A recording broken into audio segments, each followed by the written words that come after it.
I'm Lisa Senecal. And I am Maya May, and We're Speaking starts now.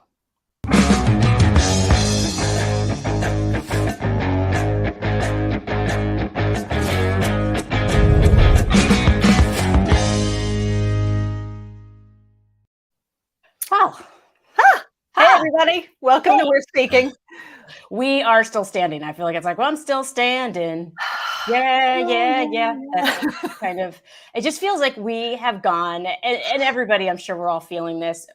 Lisa, I feel like I've gone from like the last week to this week, and it's like gone from like drinking from a fire hose to like, I'm just trying to tread water, like trying to keep my head above everything that's going on in the world.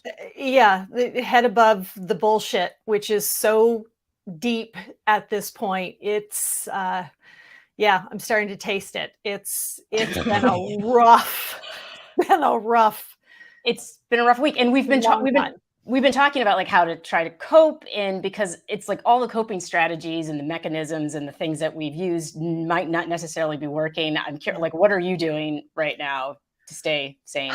Yeah, I have to keep bringing myself back to, that recalibrating. Like Mhm. there are more of us than there are of them. More pro democracy, more peace loving than the hate and the authoritarianism that we're seeing. There's more good than bad in the world. Um, and the other thing, when I really start to get overwhelmed, I have to remind myself that each one of us doesn't have to do everything. Like, it's okay if you feel like you can't possibly fix everything because you're not the only one working on it. And Right. I have to bring myself back to that and then work out and eat cupcakes. Yeah. Oh, yeah. Yes. I second that. Working out and eating cupcakes. I've been consuming. I'm going to say too much cake, actually, which is a lot for me to say that. But I think I've been eating cake like every single day. And on top of that, like I feel like I've been doing this thing now where I'm saying it's okay in this moment, maybe to not be okay. Yeah. Meaning that like let's look at this in order to be able to preserve our energy instead of being frustrated like, oh my god, is it never going to end? Instead saying it will end eventually. This is circumstantial and temporary, so I'm going to preserve that kind of like anguish and devote all of my energy and time that I can to actually making a difference and to speaking up on the behalf of marginalized people, because I feel like that's what we're seeing right now all across the world, is Yeah. that marginalized people are under attack. Democracies are under attack. And it is on us right now to figure out the different strategies that we are going to use so that we can keep that head above the bullshit. I don't want to taste the bullshit. Yeah.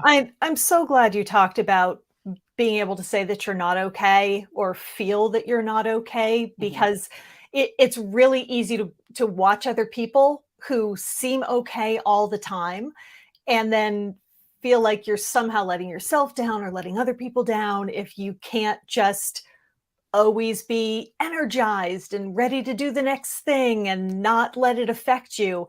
And it affects all of us. And not everybody shows it to the same degree, Mhm. but God, show yourself some grace, Yes. because we are all struggling, Mhm. and it's okay not to be okay and fall apart from time to time. You'll put Yeah. yourself back together. Yep. It's okay. I Yep. do it. Yes. Like, I call you, Yes, you and I call call me. you. Yeah. I'm like, help, talk me off the ledge. Yeah, and And I one do of the the same thing. and that's what today we're actually talking to a comedian, Sofiya Alexandra, who comedy is, it's so interesting because it is one of those things, like we all say we need to laugh. That's one of the strategies. That's one of the coping mechanisms that many of us turn to. But even now, that sometimes feels tough to do. So I'm really glad that we're going to be talking to her about that and what her experience has been. Yeah, that's gonna be really wonderful.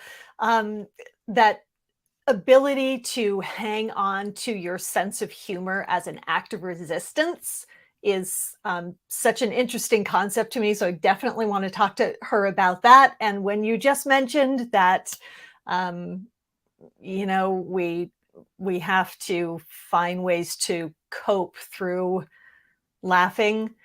as part of the reason that we do Last Week in the Republican Party.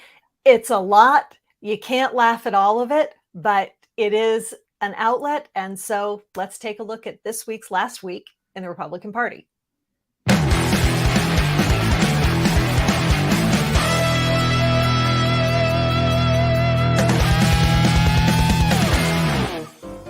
They didn't do this on Trump's watch, Russia, because Trump would have kicked their ass. If Bill Barr would have filed a law in 2020 and would have stood up for election integrity, President Trump would still be in the White House. And if President Trump was still in the White House today, we would not have this conflict in Ukraine. By the way, Donald Trump really won 82 million to 67 million.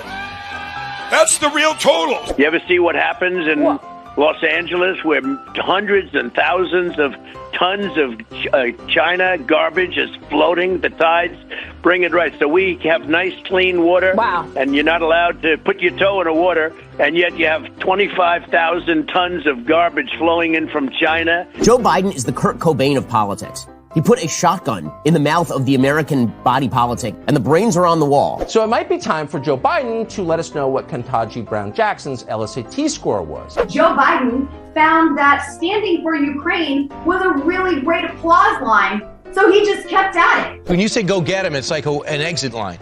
But when you say go get him, I know. It makes you think like, okay. Very specific. He emphasized the H, but if I was a betting woman, I would say he meant to say, go get him. I agree with you. Yes. But it's a State of the Union, so he's going to pronounce every part of every word. All the syllables. America's getting much dirtier, and there are like dollar stores everywhere, and people litter. So if you cared about the environment, maybe you'd clean up the environment, but instead they're lecturing us about climate. You do not have to wear those masks. I mean, please take them off. Honestly, it's not doing anything. And the best is Ron DeSantis saying those kids, get your masks off. I love that. People are all upset about Ron DeSantis. The beloved truckers, the new superheroes of the world, yes! Freedom over fear, yes! To all of our truckers, yes! We love you! Stand up for us, yes! Yes!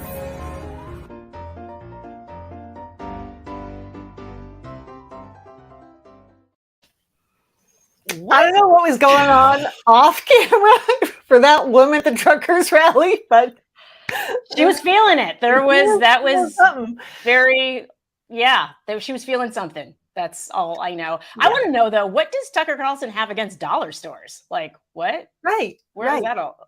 Apparently people who need to buy things at dollar stores, Tucker Carlson has a problem with. I thought he was supposed to be the champion of the average American, right? That's supposed to be his thing. I don't know. And Lauren Boebert,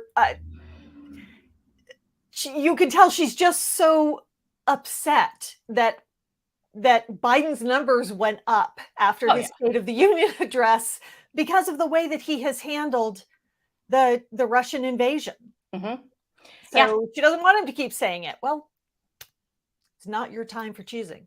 Yeah. And also, when you look at the Last Week in the Republican Party, it's incredibly important to watch it once, and then watch it a second time, and kind of let yourself stand back and observe what is really going on. Because every week they come out with kind of a strategy. And last week, the strategy really seemed to be, let's divert from the State of the Union, which was incredibly unifying. And let's focus on rebranding our approach to the Ukraine situation. Like everything they wanted to do seemed to be to distract from the way they felt about it before to the way they feel about it now. And it's so obvious if you take a step back and don't get consumed by the chaos. So it's really sort of the weekly gaslighting.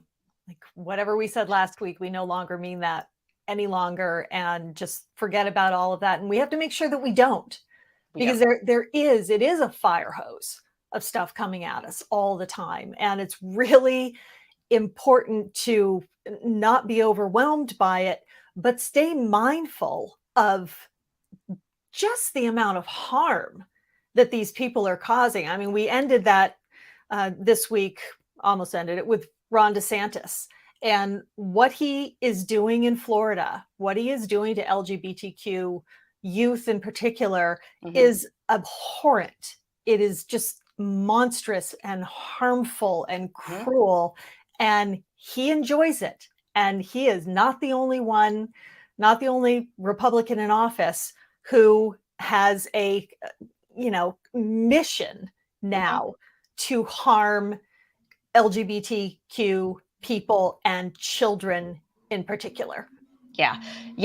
This whole thing with like grown-ups attacking children is something that is going to backfire. I think he has truly, and this goes for Abbott in Texas as well, I think they've really truly underestimated how many people are allied with the LGBTQ community. It is not just the LGBTQ community that they're attacking. It's everybody. So when they talk about, Biden's divisive, no, attacking children, that's divisive. So, I'm getting worked up. I think I need to talk to the comedian. I think we do too. Our guest tonight is a Ukrainian-born American comedian who's spoken about her childhood in Odessa and given us a glimpse into the real life of Ukrainians. She co-hosts the podcast Private Parts Unknown. Check that out. It's great. Please welcome to the show, Sofiya Alexandra. Hey, thank you so much for having me, ladies. Hey, Sofiya, thank you for being here. Yeah, I feel like visually, I am the daughter of you, Lisa, and you. Yes, you are definitely child. Yes, I was going to say, I think we need you now because that is exactly right. So hopefully you contain both of our energies as well. But yes. I am a beautiful bridge, and I'm very excited to be the bridge. Nice. Fantastic. So we saw a tweet. Everybody saw this tweet thread. It was very vivid about growing up in Odessa. And I loved it because it took us out of our own experiences, because a lot of us have been in our own heads, and it put us like right there in the middle of your memories, which is, for many, it was like their first look at life in Ukraine. How did it feel for you to kind of walk back through those moments and share those? I think I didn't expect. I just sat down to write something that was going to be short and from the heart, just about how this is hurting me to be so far away from this place that I love, and like talking to my friends and family there and having them say, like, there's explosions outside the city.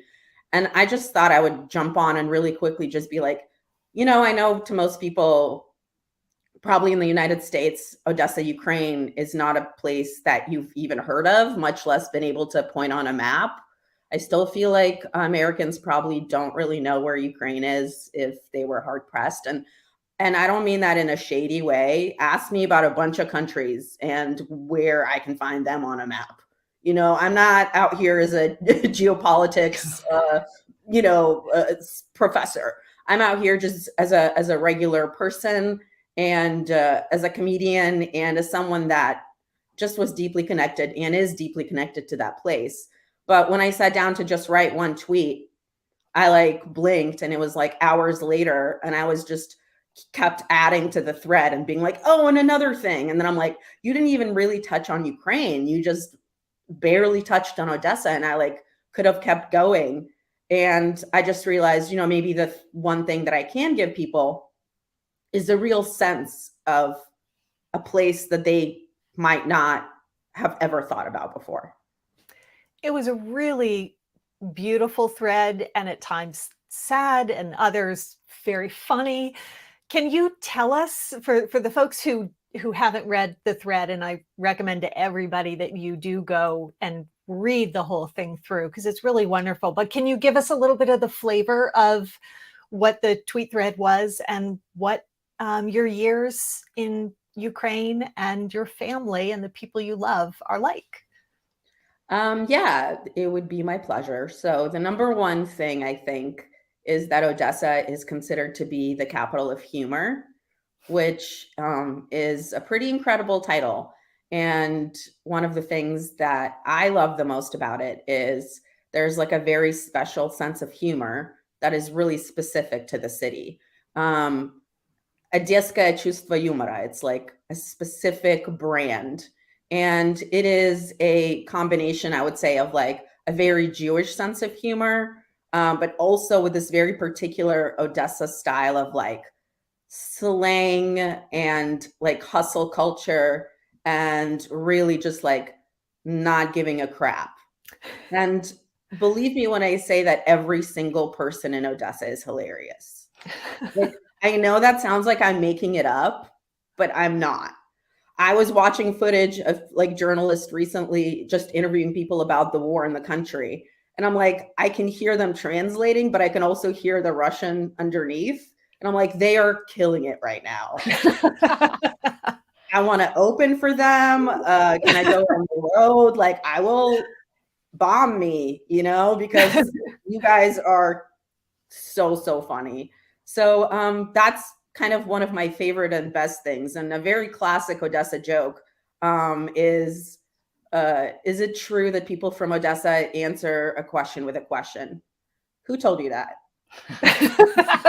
Which is, you're like, hardy har. It's also funnier in our language, but I think it's really go ahead. Sorry. I was gonna say, no, I think it's really telling of the culture, right? Because I love that joke so much. Because I remember when I read it and I laughed. I didn't go hardy har har. I laughed like genuinely because I was like, it's so telling of this, like the kind of like suspicion, the kind of like on guard.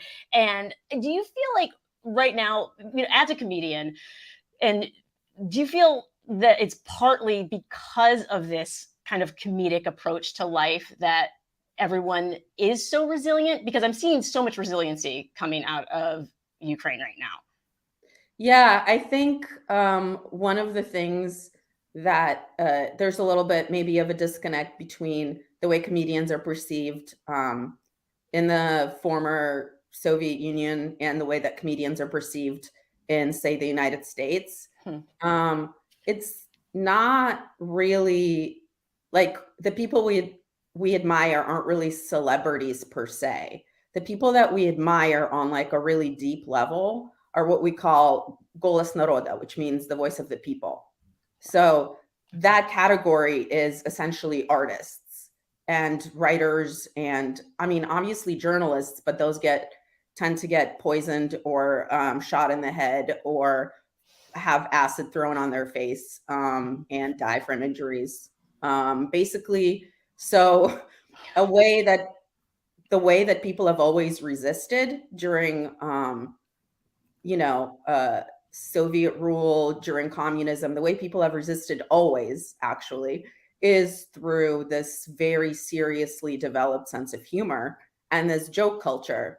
Essentially, what we do for fun, one of the big activities is tell jokes, and they're called anekdote.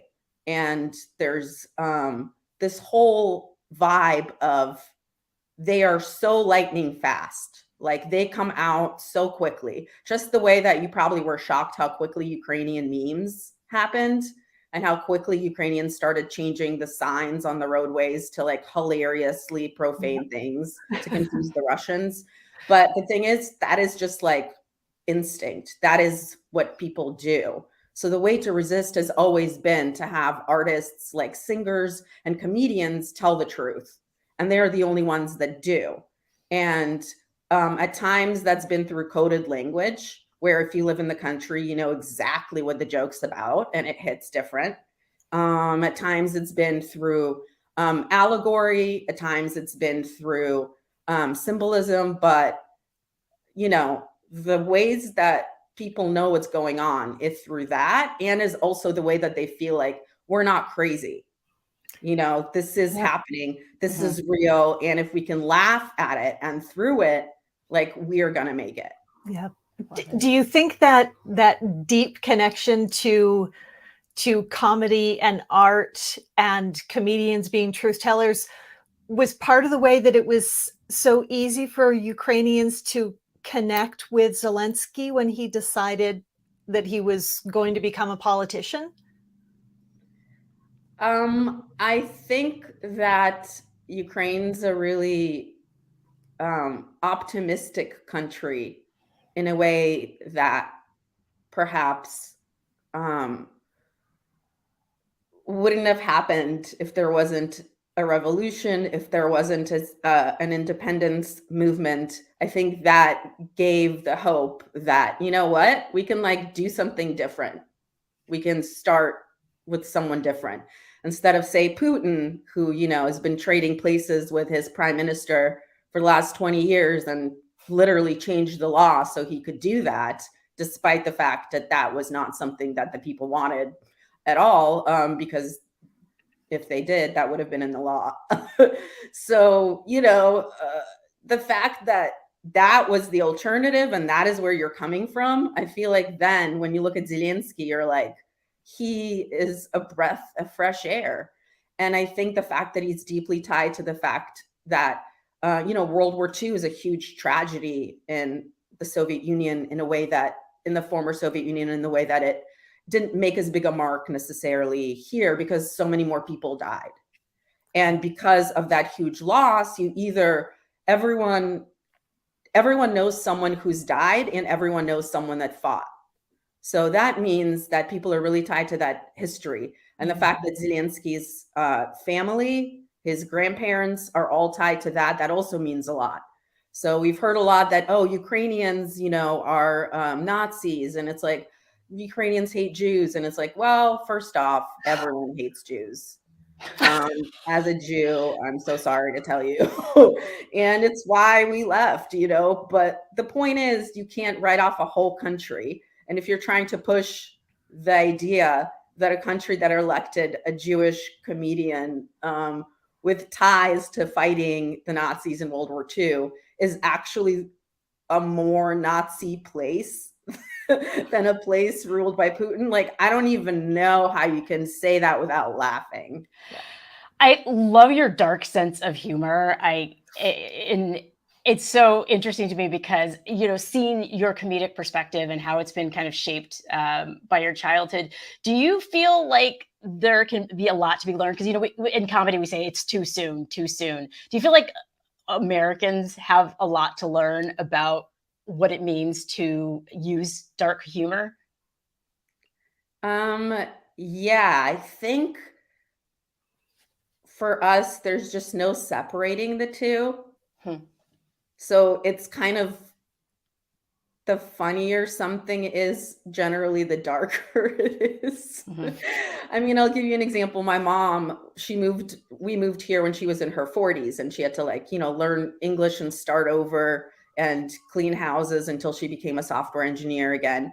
But my mom, when she comes to my comedy shows, she doesn't laugh at most things. And then at the end, I'll be like, what did you like? Like, what was funny? And she'll be like, oh, this thing. And then she'll tell me it'll definitely always be about death. And then other people will be like, yeah, I saw your mom. She was really going up for that suicide bit. And I'm like, yeah, that's her vibe. I don't know what to tell you. Well, it has to, I mean, it was 1991, right? When Ukraine became independent again from the USSR. So everybody in that, or most people in that country, have living memory of having to fight for independence, and there being real death struggles. So it's in America, it's so abstract for us to think about living in a place that isn't safe, a country that's not safe from its neighbors. What do you think Americans really need to learn from what they're seeing the Ukrainian people do right now? First, I want to speak to what I think you just mentioned that's really important. The fact that, Ukrainians know change. And, just to give you an example, I grew up in the Soviet Union, and I remember when Ukraine became Ukraine, and when I stopped wearing my school uniform with the little mandatory button that had a picture of Lenin on it, I remember that happens, that they stopped having pioneers, which is the next level of communism. Like, as a kid, you wore a little red, triangular scarf. I remember being sad as a kid that the country became independent and I wouldn't get to wear the red scarf. Do you know what I mean? I remember when we had Ukraine got its first independent currency, and it was called kupony. And I remember how horribly worthless they were because of inflation. And I remember sitting around being like a kid and burning piles of ones with my friends because that is how worthless they were. So in terms of growing up with change, yeah, you literally have seen different governments, different currencies. I mean, and then coupons became grivni after that. So it's like, I've already known 3 different kinds of money before I even made it to the United States. So I feel like one of the things that it's important to remember for baby countries like America and like Ukraine has a long memory because of this other history. I feel like it's important for America to keep in mind that it's a long history, to not think that the way that they relate to, say, the fight of Black Americans for their civil rights, not to feel like that's actually short, and not to have these short memories where you feel like you should be over something, or you feel like you have the luxury of being tired of a conflict. Right. Because I think that's what white Americans go through a lot, where they can pay attention really intensely for a short amount of time, and they have really big hearts, and they'll give all this money, and they'll, change the profile picture, and they'll do all that. And then 11 days after the invasion, they're like, okay, but I don't really want to look at another photo of like a bombed out hospital. And look, I am not different than you. I am the same. I took a 4-hour bath yesterday. 4 hours. Cheers to that. I canceled my stand-up show. I took a box of Thin Mints that someone left at the house, and I did not leave my bathtub for 4 hours. That's awesome. I think that's fantastic. When I got out, like, it was so pruny. But you got to do it, and then the next day you got to, just pick yourself back up and make sure that you have a dose of joy as the horror's happening, because all these things are always happening at once. I love that so much that you wove in how you cope, how you adapt, because, as you said, like Americans, baby country, which I love so much. I'm going to be saying that all the time now, that we're this baby country, and resilience is something that you can train yourself in. Resilience, it sounds like you're saying you can develop it and adapt it, and people should do that. And I love that because you've lived in these kind of 2 different environments, and one that was constantly changing. What can you say to Americans about the fragility of democracy? Honey, if you think your democracy is not under attack in the United States right now, you have not been paying attention. So don't have it be the thing where people suddenly realize that your country is in trouble because you yourself weren't really paying attention. Because from the inside, it doesn't feel like you're in trouble. So that's something to pay attention to. When someone was asking me, well, did you know Soviet Union was so controlled and you guys weren't getting the real news? I was like, how would you know that before the internet? How would you know that? When you grow up a certain way, that's all you know. It's like that whole David Foster Wallace thing with water, the 2 fish swimming next to each other. One goes, hey, how's the water? And the other one goes, what's water? Right. It's the same. I mean, but freedom is water in this case. And I feel like we need to be really careful, and we need to notice. And I think like what you guys were talking about earlier in the show so really spoke to me, that, yeah, you can't show up 100% for every single disaster. Like trying to keep this war in mind while the LGBTQ thing is happening, while, but the thing is, it's all connected. So if you're working on unknotting this part of the rope, this other part of the rope is going to get looser. So I feel like let's just remember that, not be so tough on ourselves to just go 150% all the time, but just to be present in little amounts kind of more consistently. And that's what I'm working on, rather than just falling away. Because I think as comedians too, it's like so much of what I do is turning things into jokes. That's for consumption and for easy understanding of something. So sometimes you can go too far that way. And then you're like, wait, I have lost connection with what are we talking about? Are we just texting each other? Zelensky is zaddy. Yeah. Like, he is though. You know, what are we, he is, but what are we doing? Like the amount of time it took to tweet that could have posted a link to an aid organization. I'm not saying don't joke around. That's not the point. You know what I'm saying? That's yeah, it's the balance. Yeah, absolutely. That is a perfect place to end. We all need more balance in our lives. Thank you so much. That being able to humanize the struggle and understand the people better is so important. And it is one of the things that I think helps keep us connected to what is happening and not being willing to check out. So thank you for what you're doing, for sharing your voice here and on Twitter. We really appreciate it. Yeah. Thank you, ladies, so much for having me. Thanks.